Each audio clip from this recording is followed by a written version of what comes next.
طويل ধারাবাহিক ইসলামিক গল্প শেষ সিজদার আগে পর্ব 8। বড় প্রলোভন। রায়ান ভেবেছিল সবচেয়ে কঠিন সময়টা হয়তো কেটে গেছে, কিন্তু আসল পরীক্ষা তখনই বাকি ছিল। এক রাতে রাফির ফোন আবারও এলো। ভাই, আজকে শেষবারের মতো আয়, একটা স্পেশাল আড্ডা, সবাই থাকবে, তুই না এলে মজা অসম্পূর্ণ। রায়ানের বুকটা কেঁপে উঠল, তার মাথা ঘুরতে লাগলো। শেষবার গেলে কি হবে? আমি তো এখন নিঃস্বার্থে আছি, আমি খারাপ কিছু করব না, শুধু বসে থাকব। এই শুধু শব্দটা সবচেয়ে বিপজ্জনক। সে আয়নার সামনে দাঁড়ালো, নিজেকে দেখলো।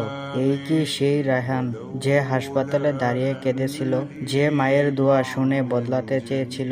তখনই মাগরিবের আজান ভেসে এলো, আর মনে হলো এটা যেন আল্লাহর পক্ষ থেকে শেষ সতর্কতা। ফোন আবার বেজে উঠল। রাফি বলল, ভাই, আমরা তোকে মিস করি, আগের মতো হয়ে জানা। আগের মতো মানে কি? নামাজ ছাড়া রাত, অকারণে হাসাহাসি, অন্তরের শূন্যতা। তার চোখ বন্ধ হয়ে গেল।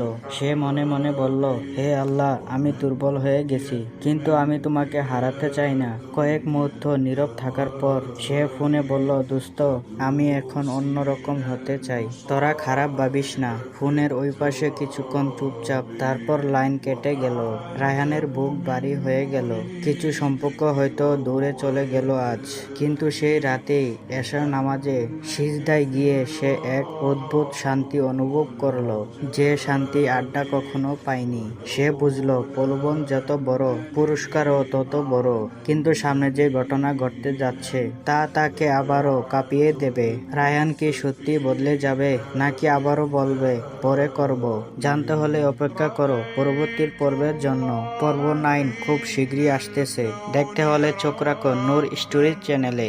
আর হ্যাঁ, ভিডিওটা ভালো লাগলে একটা লাইক, একটা কমেন্ট, বন্ধুদের সাথে শেয়ার করে চ্যানেলটাকে ফলো করে পাশেই থাকেন। ভালো থাকেন, নিজের খেয়াল রাখেন, 5 ওয়াক্ত নামাজ পড়ার চেষ্টা করেন। আসসালামু আলাইকুম।